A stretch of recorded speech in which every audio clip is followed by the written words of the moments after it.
नमस्कार दोस्तों, स्वागत है आप सभी का Pandey sir study 809 YouTube channel पर। आज हम भारतीय इतिहास का अध्ययन करते हुए मराठा साम्राज्य के बारे में पढ़ेंगे। तो आइए देखते हैं मराठा साम्राज्य के बारे में। हम इस वीडियो में मराठों का उत्कर्ष और उनके उत्तराधिकारियों के बारे में लगभग संपूर्ण कवरेज करेंगे। तो आइए देखते हैं मराठों का उत्कर्ष। देखिए, मराठा साम्राज्य के संस्थापक शिवाजी थे। मराठा साम्राज्य के संस्थापक कौन थे? शिवाजी थे। शिवाजी का जन्म 6 अप्रैल 1627 ईस्वी में शिवनेरी दुर्ग में हुआ था। शिवाजी का जन्म कहाँ हुआ था? 6 अप्रैल 1627 ईस्वी में शिवनेरी दुर्ग में। ये जुन्नार के समीप पड़ता है। शिवाजी के पिताजी का नाम शाहजी भोसले और माता का नाम जीजाबाई था। शिवाजी के पिता का नाम शाहजी भोसले और माता का नाम जीजाबाई था। शाहजी भोसले की 2 पत्नियां थी। दूसरी पत्नी का नाम तुकाबाई था, तुकाबाई मोहिते था। और शिवाजी के गुरु का नाम कौंडदेव था। शिवाजी जो शाहजी भोसले थे उनकी दूसरी पत्नी का नाम तुकाबाई मोहिते और शिवाजी के गुरु का नाम कौंडदेव था। आध्यात्मिक क्षेत्र में शिवाजी के आचरण पर गुरु रामदास का काफ़ी प्रभाव था। आध्यात्मिक क्षेत्र में जो शिवाजी के आचरण पर सबसे ज़्यादा प्रभाव था वो था गुरु रामदास का। शिवाजी का विवाह साईबाई निम्बालकर से 1640 ईस्वी में हुआ।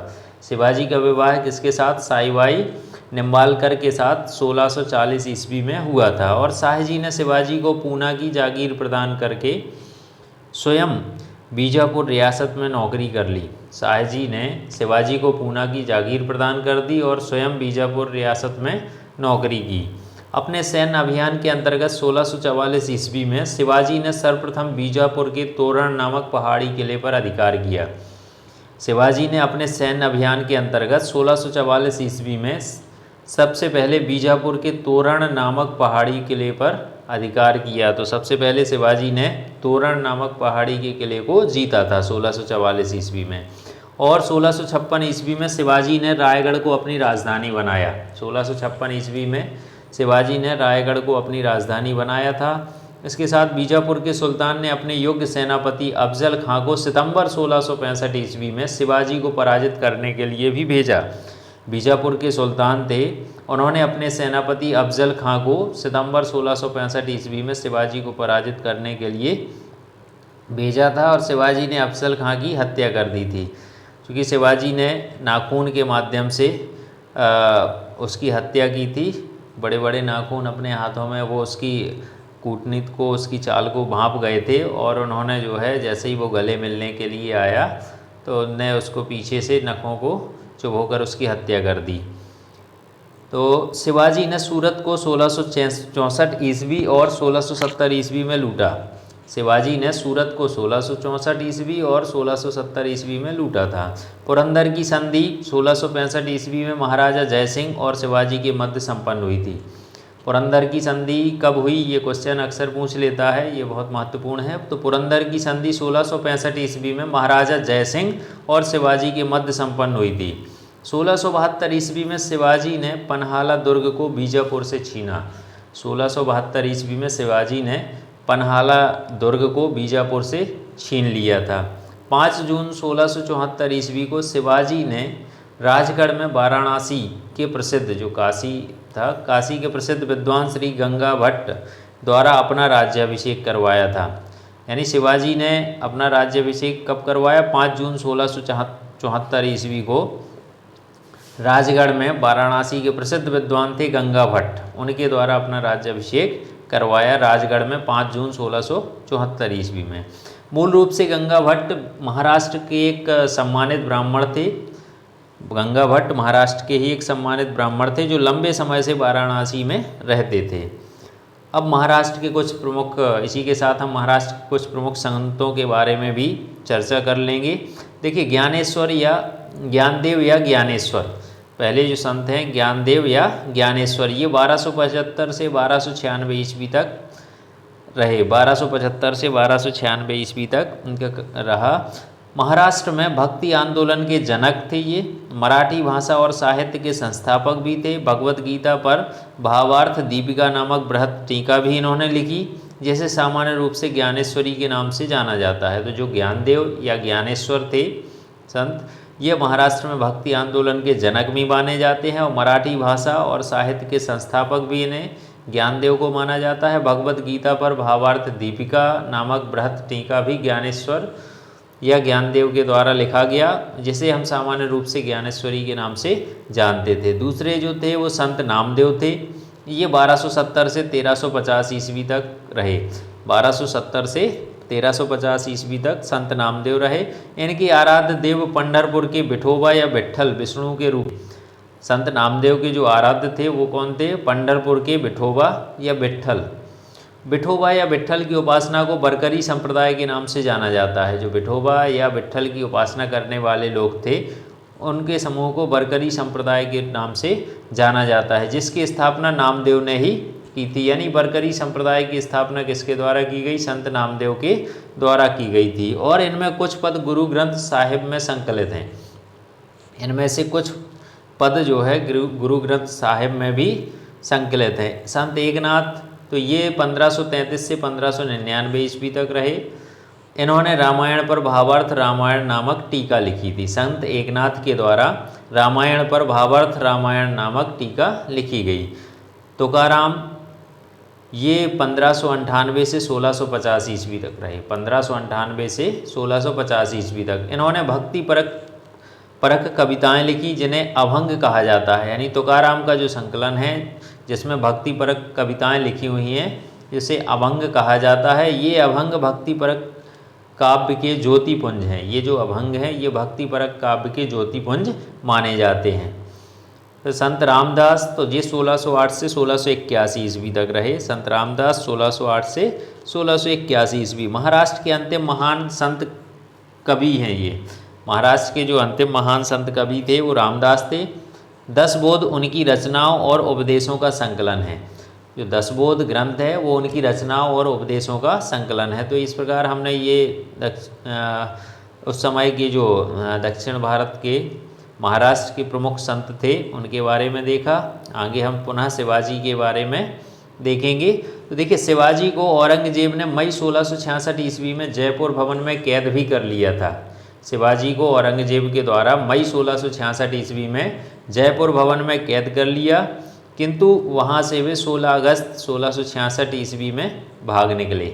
मई में इनको कैद किया गया और 16 अगस्त 1666 ईस्वी में ये भाग निकले वहाँ से। और मात्र 53 वर्ष की आयु में 3 अप्रैल 1680 ईस्वी में शिवाजी की मृत्यु हो गई। शिवाजी मात्र 53 वर्ष के थे 3 अप्रैल 1680 को जब उनकी मृत्यु हो गई। अब हम शिवाजी के शासनकाल के बारे में भी कुछ महत्वपूर्ण बिंदुओं पर चर्चा करेंगे। तो शिवाजी के मंत्रिमंडल को अष्टप्रधान कहा जाता था। शिवाजी का जो मंत्रिमंडल था वो अष्टप्रधान था। अष्टप्रधान में पेशवा का पद सर्वाधिक महत्वपूर्ण और सम्मान का माना जाता था। अष्टप्रधान में जो पेशवा का पद होता था वो सबसे अधिक महत्वपूर्ण और सम्मान का होता था। शिवाजी ने दरबार में मराठी को भाषा के रूप में प्रयोग किया। शिवाजी ने अपने दरबार में मराठी को भाषा के रूप में प्रयोग किया। और शिवाजी की सेना 3 महत्वपूर्ण भागों में विभक्त थी। शिवाजी की जो संपूर्ण सेना थी वो 3 महत्वपूर्ण भागों में विभक्त थी। पहली पागा सेना, तो ये नियमित घुड़सवार सैनिक होते थे। जो पागा सेना थी ये नियमित घुड़सवारों की सेना थी। और सिलहदार, ये अस्थायी घुड़सवार सैनिक होते थे। जो सिलहदार होते थे ये अस्थायी घुड़सवार सैनिक होते थे। पैदल, तो ये पैदल सेना होती थी। यानी 3 भाग थे सेना के। पागा सेना ये नियमित घुड़सवारों की सेना थी। सिलहदार ये अस्थायी घुड़सवार सैनिक होते थे। और पैदल, ये पैदल सेना। अब हम अष्टप्रधान जो व्यवस्था थी शिवाजी के दरबार में उसको भी देखेंगे। देखिए, सबसे जो हमने बतलाया कि पेशवा का पद सबसे प्रमुख होता था। तो पेशवा क्या कार्य करता था? पेशवा इसे प्रधानमंत्री भी कहा जाता था। ये राज्य का प्रशासन और अर्थव्यवस्था की देखरेख करने का कार्य करते थे। जो पेशवा होता था वो राज्य का प्रशासन और अर्थव्यवस्था की देखरेख करता था। सरी नौबत ये सेनापति हुआ करता था। ये सैन्य प्रधान था, सेना का प्रधान। सरी नौबत सेनापति को कहा जाता था। और शिवाजी के शासनकाल में सैन्य प्रधान ये होता था। अमात्य ये राजस्व मंत्री कहलाता था। अमात्य को राजस्व मंत्री कहा जाता था। आय व्यय का लेखा जोखा रखने का कार्य अमात्य के द्वारा किया जाता था। बाकिया नवीस भाकियानवीश क्या कार्य करता था? सूचना, गुप्तचर और संधि विग्रह के विभागों का अध्यक्ष होता था। भाकियानवीश शिवाजी की जो अष्टप्रधान व्यवस्था थी उसमें भाकियानवीश सूचना, गुप्तचर और संधि विग्रह के विभागों का अध्यक्ष होता था। चिटनेस तो ये राजकीय पत्रों को पढ़कर उसकी भाषा शैली को देखता था। चिटनेस जो होता था ये राजकीय पत्रों को पढ़ता था और उसकी जो भाषा शैली होती थी उसको देखता था। सुमंत ये विदेश मंत्री होता था। सुमंत जो है वो विदेशों से आए हुए मामलों को देखता था। पंडित राव धार्मिक कार्यों के लिए तिथि का निर्धारण करता था। पंडित राव जो होता था शिवाजी की अष्टप्रधान व्यवस्था में ये धार्मिक कार्यों के लिए तिथि का निर्धारण करता था। न्यायाधीश ये न्याय विभाग का प्रधान होता था। न्यायाधीश न्याय विभाग का प्रधान होता था। देखिए शिवाजी की कर व्यवस्था, अब हम शिवाजी की कर व्यवस्था के बारे में देखेंगे। शिवाजी की कर व्यवस्था मलिक अंबर की कर व्यवस्था पर आधारित थी। शिवाजी की जो कर व्यवस्था थी वो मलिक अंबर की आधारित थी और शिवाजी ने रस्सी द्वारा माप की व्यवस्था के स्थान पर काठी एवं मानक छड़ी के प्रयोग को आरंभ किया। इन्होंने रस्सी के द्वारा जो मापन किया जाता था उसके स्थान पर काठी और मानक छड़ी का प्रयोग करना प्रारंभ कर दिया। शिवाजी के समय कुल उपज का 33% भाग राजस्व के रूप में वसूला जाता था। शिवाजी के समय में कुल जो उपज होती थी उसका 33% भाग राजस्व के रूप में वसूला जाता था, जो बढ़कर 40% हो गया था। चौथ एवं सरदेशमुखी नामक कर शिवाजी के द्वारा लगाया गया। शिवाजी के द्वारा चौथ एवं सरदेशमुखी कर लगाया गया। चौथ किसी एक क्षेत्र को बर्बाद न करने के बदले दी जाने वाली रकम को कहा गया था। यानी किसी एक क्षेत्र को, कोई भी क्षेत्र था उसको वो बर्बाद न किया जाए, उसके बदले दी जाने वाली रकम को चौथ कहा जाता था। और जो सरदेशमुखी था तो इसके हक का दावा करके शिवाजी स्वयं को सर्वश्रेष्ठ देशमुख प्रस्तुत करना चाहते थे। सरदेशमुखी जो कर लिया जाता था तो इसके हक का दावा करके शिवाजी स्वयं को सर्वश्रेष्ठ देशमुख प्रस्तुत करना चाहते थे। तो ये चौथ और सरदेशमुखी नामक कर शिवाजी के द्वारा लगाए गए। चौथ का कर किसी क्षेत्र को बर्बाद न करने के बदले में लिया जाता था और सरदेशमुखी के माध्यम से ये इसके हक का दावा करके शिवाजी अपने आप को सर्वश्रेष्ठ देशमुख प्रस्तुत करना चाहते थे। नोट यहाँ हमें एक चीज़ और ध्यान रखना है, शिवाजी ने मुगल व्यापारिक केंद्र सूरत को 2 बार 1664 और 1670 ईस्वी में लूटा था। शिवाजी ने मुगल व्यापारिक केंद्र सूरत को, मुगलों का जो प्रमुख व्यापारिक केंद्र था सूरत, उसको 1664 में और 1670 ईस्वी में 2 बार लूटा। यहाँ शिवाजी के बाद अब हम शिवाजी के उत्तराधिकारियों के बारे में देखेंगे। इसमें हम मराठों का उत्कर्ष लगभग संपूर्ण खत्म कर देंगे इस वीडियो में। तो शिवाजी के उत्तराधिकारियों के बारे में हम देखेंगे। देखिए शिवाजी का जो उत्तराधिकारी था वो संभाजी था। शिवाजी का उत्तराधिकारी संभाजी था। संभाजी ने उज्जैन के हिंदी और संस्कृत के प्रकांड विद्वान कवि कलश को अपना सलाहकार नियुक्त किया। तो शिवाजी के उत्तराधिकारी संभाजी थे और संभाजी ने उज्जैन के हिंदी और संस्कृत के प्रकांड विद्वान कवि कलश को, किसको? कवि कलश को अपना सलाहकार नियुक्त किया। मार्च 1689 ईस्वी को मुगल सेनापति मखर्रब खान ने संगमेश्वर में छिपे हुए संभाजी एवं कवि कलश को गिरफ्तार कर लिया और उसकी हत्या कर दी। मार्च 1689 ईस्वी को मुगल सेनापति मखर्रब खान ने संगमेश्वर में संभाजी और उसका जो कवि था कलश, वो छिपे हुए थे, इनको गिरफ्तार कर लिया और उनकी हत्या कर दी। संभाजी के बाद 1689 ईस्वी में राजा राम को नए छत्रपति के रूप में राज्याभिषेक किया गया। संभाजी के बाद 1689 ईस्वी में राजा राम को नए छत्रपति के रूप में इनका राज्याभिषेक किया गया और शिवाजी के किले की सुरक्षा के लिए नियुक्त अधिकारी, अब कुछ शिवाजी के किले के लिए नियुक्त अधिकारी भी होते थे। उनमें पहला हवलदार, ये किले की आंतरिक व्यवस्था की देखरेख करता था।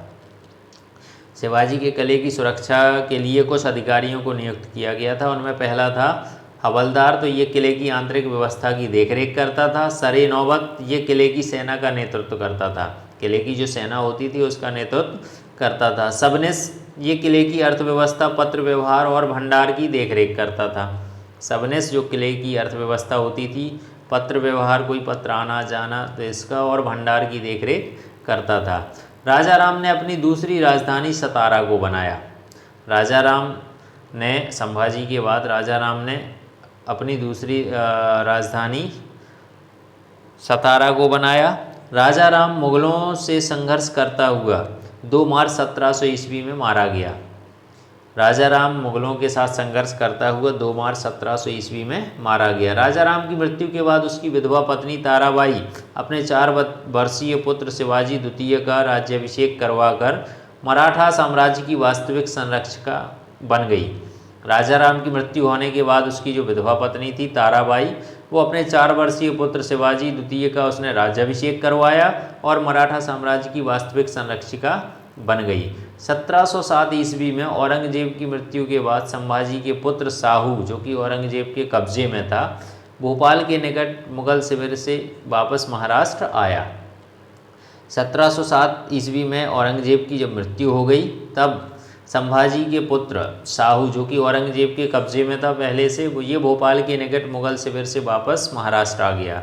साहू एवं ताराबाई के बीच 1707 ईस्वी में खेड़ा का युद्ध हुआ, जिसमें साहू विजयी हुआ। साहू एवं ताराबाई के बीच, जो कि राजा राम की विधवा थी, तो इनके बीच 1707 ईस्वी में खेड़ा का युद्ध हुआ, जिसमें साहू विजयी हुआ। साहू ने 22 जनवरी 1708 ईस्वी को सतारा में अपना राज्याभिषेक करवाया। साहू ने 1708 ईस्वी में 22 जनवरी को सतारा में अपना राज्याभिषेक करवाया और साहू के नेतृत्व में नवीन मराठा साम्राज्यवाद के प्रवर्तक पेशवा लोग थे। साहू के नेतृत्व में नवीन मराठा साम्राज्यवाद के जो प्रवर्तक थे पेशवा लोग थे, जो साहू के पैतृक प्रधानमंत्री भी थे। और पेशवा पद सबसे पहले पेशवा के साथ ही वंशानुगत हो गया था, क्योंकि जो पेशवा पद था वो वंशानुगत था। उसका क्रम से शुरू से ही वो वंशानुगत रूप से चल रहा था। और पेशवा पुणे में रहता था। उस समय जो है पेशवा कहाँ रहता था? पुणे में। 1713 ईस्वी में साहू ने बालाजी विश्वनाथ को पेशवा बनाया। 1713 ईस्वी में साहू ने किसे? बालाजी विश्वनाथ को पेशवा बनाया और इनकी मृत्यु 1720 ईस्वी में हुई। इसके बाद पेशवा बाजीराव प्रथम हुए। उसके बाद पेशवा कौन हुए? बाजीराव प्रथम।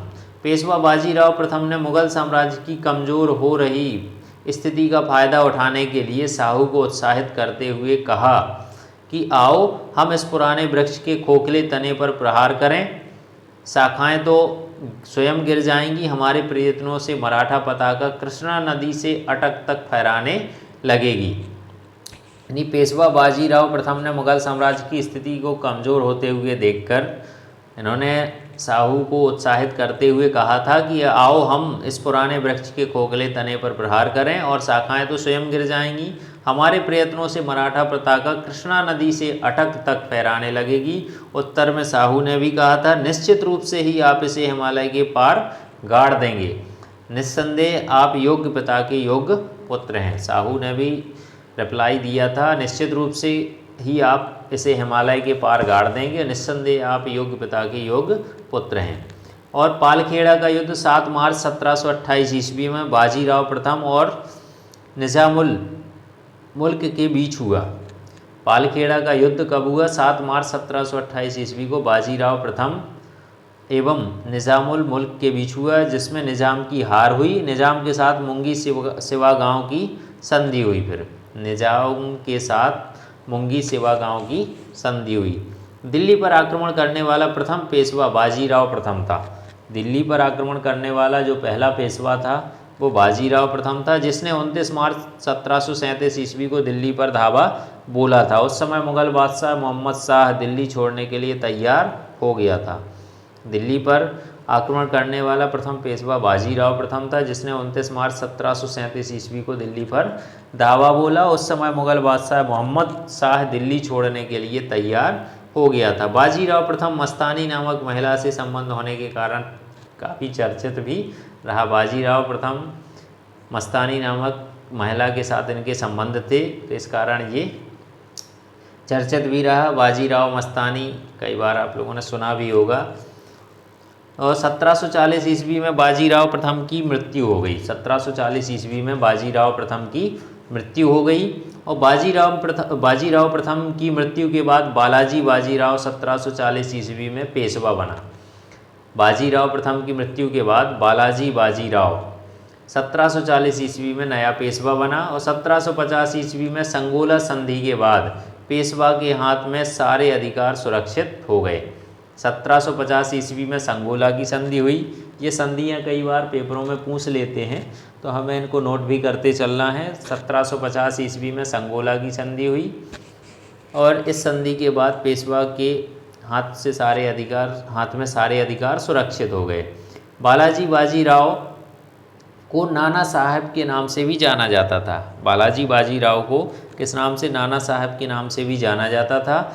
झलकी की संधि हैदराबाद के निज़ाम एवं बालाजी बाजीराव के बीच हुई। झलकी की संधि किसके बीच? हैदराबाद के निज़ाम और बालाजी बाजीराव के मध्य हुई। तो इनके बीच में बहुत सारी संधियाँ हुई।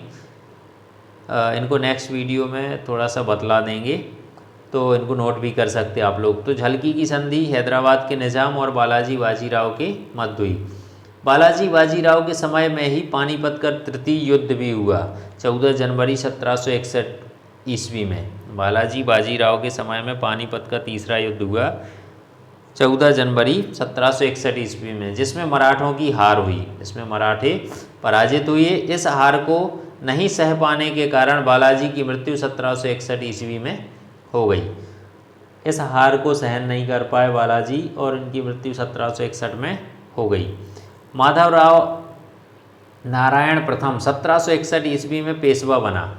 माधवराव नारायण प्रथम 1761 ईस्वी में पेशवा बना। इसने मराठों की खोई हुई प्रतिष्ठा को पुनः प्राप्त करने का प्रयास भी किया।